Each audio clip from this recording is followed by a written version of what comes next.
Vandaag, mijn naam is Verian Giesbrecht. Ik zie van Paraguay. We zijn eigenlijk mijn vrouw. We zijn nu voor een weekje in Mexico, bij Lebenswasser. We zijn in Menschen, die heute hier bent. En ja, we waren als Missionare in Paraguay met een organisatie die heute Wild. En ik wil even van jou een beetje klein beleefnis met delen wat we doen. Dit jaar actually hebben we dat beleefd. Dus we hebben een groep van mensen die we op de Gott evangeliseren. We zijn op plaats uit Mercado 4. Dat is een beetje die straat van onze sterren. En die vangen we een jaar op de Gott. En hij had zich dus een vrouw aangetrokken, waar hij weer een man had verkauft in prostitution. En dan vangen we van Gott te reden te aan en dan leerde hij aan zijn leven Gott heeft gegeven.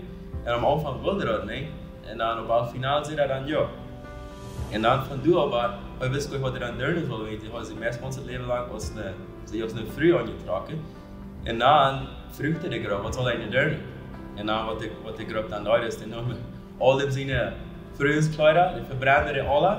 En dan kaufte hij kleider voor mannen.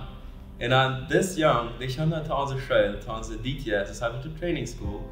En dat we nog schlecht nicht, da wir nicht Tag und Nacht 100% verändert hat, aber wir noch schlecht nicht.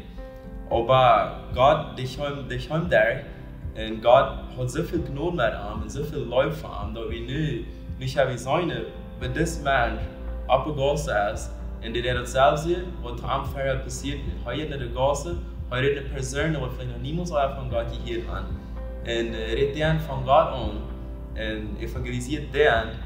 En einfach kan het zingerde Zeugnis zijn voor deze mensen. Dan kan ze de mensen reden, maar we niemals reden kennen. Voor ons verstaan is also mensen möglich, dat zijn mensen die kan durchkommen, zijn mensen die kan verhebstig uitkomen. Aber für Gott wird das nicht möglich nicht.